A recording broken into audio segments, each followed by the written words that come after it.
आजच डाउनलोड करा आणि तुमच्या आवडत्या मालिकांचा आनंद लुटा।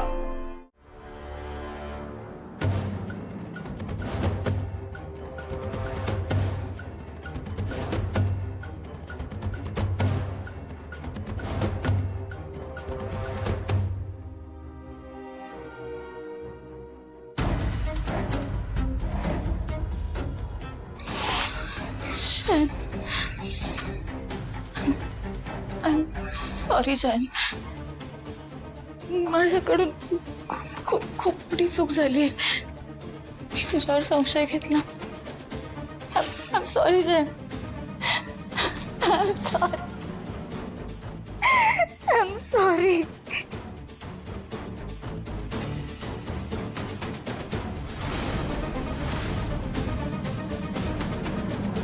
आपण आपल्या दारात आलेल्या पक्षाला प्राण्याला सुद्धा पाणी द्यायला कधीच नाही म्हणत नाही। तीच संस्कृती आहे आपली। आणि तुम्ही तुमच्या घरातल्या सुनेला पाणी द्यायलाही नाही म्हणताय।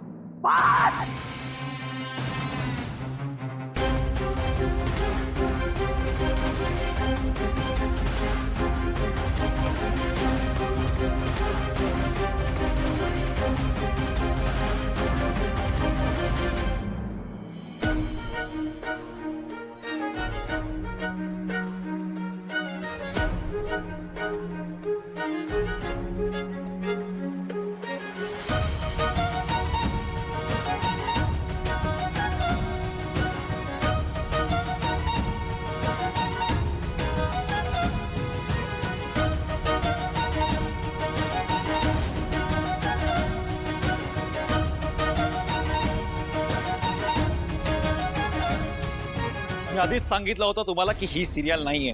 मी जरा काय पाठ फिरवली तुम्ही माझ्या बायकोचा लगेच छळ करायला सुरुवात केली।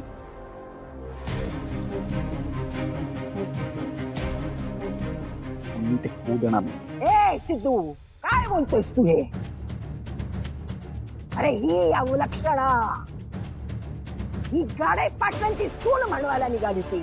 हिची हिंमत झालीच कशी? नशीब मग हिच्या तोंडावर पाणी मारून मी फक्त हिला जाग केलं, तर हिच्या जिरेच्या खांडोळ्या करून रस्त्यावरच्या कुत्र्याला खायला घातल्या पाहिजे। ए नटरंगी, हा संस्कृतीची भाषणं माझ्या समोर झाडते। एक लक्षात ठेव, हिचा नियम, हिचा संस्कार, हिची संस्कृती मी मोडीत काढे। हिला खायला हवं, पाणी प्यायला हवं। आणि काय ग, ए काय म्हणालीस? कुठला न्याय? काय या घरात तू न्यायाची भाषा कधीच करू नकोस, कारण तुझ्यावर या घरात फक्त आणि फक्त अन्यायच होणार आहे। तरी पण मी तुला या घरात अन्नाचा कण किंवा पाण्याचा थेंब मिळू देणार नाही। मग त्यासाठी मला नरकात जरी जागा मिळाली तरी ते मी हसत हसत स्वीकारेन।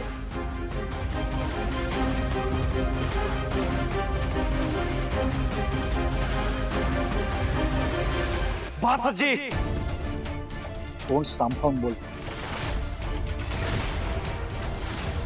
जर तू माझ्या बायकोच्या मरणाच्या गोष्टी करणार असशील तर मी सुद्धा तुझ्या वयाचा मान नाही ठेवणार आणि ते तुला सहन नाही होणार।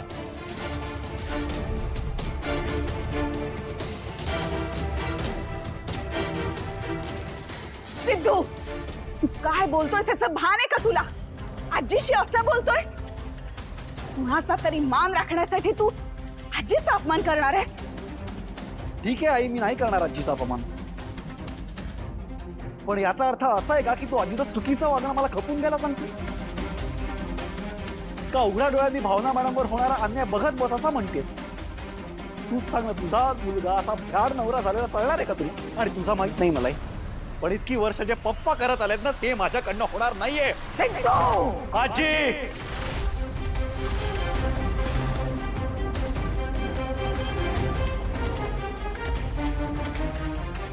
थांबा सिद्धिराज. प्रत्येक वेळी रागानेच रागाला प्रत्युत्तर केलं म्हणजे प्रश्न सुटतात असं नाही.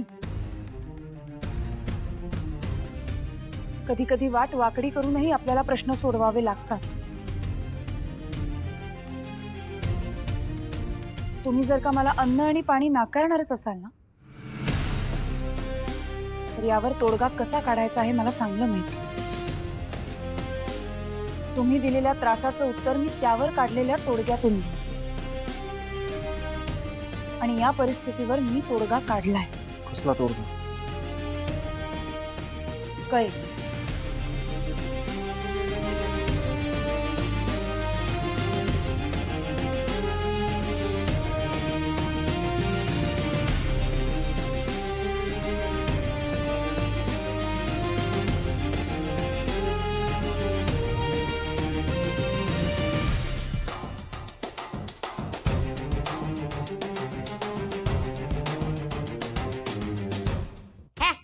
मी नाही घाबरत तिला.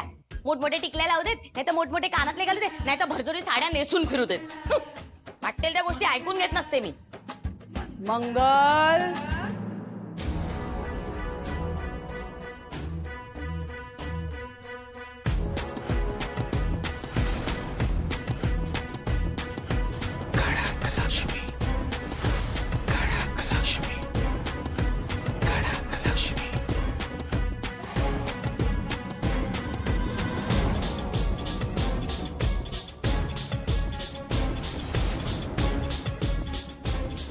घरातल्या सुना काम करतायत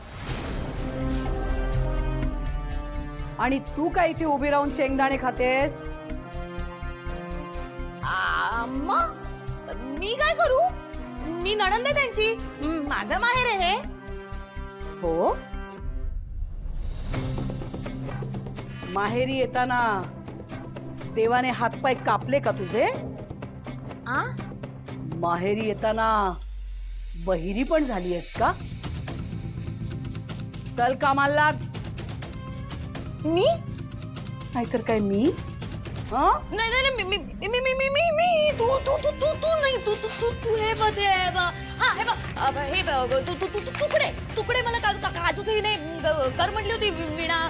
ते बाबांना पैसे मिळाले ना, ते खीर करणार आहे ती, तर ते मी काजूचे तुकडे मी करते. पण आई बाबांना पैसे मिळाले ना,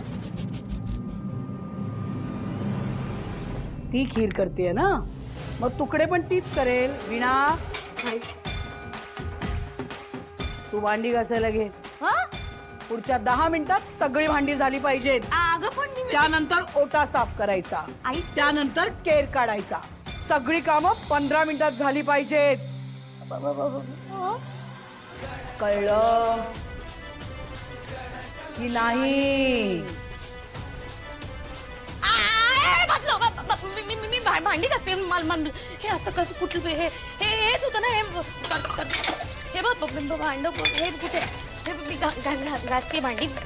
त्यानंतर ओटा करायचा आणि मग काय केर करायचा ना. मी करते केर. हे बघ, लक्ष्मी निवास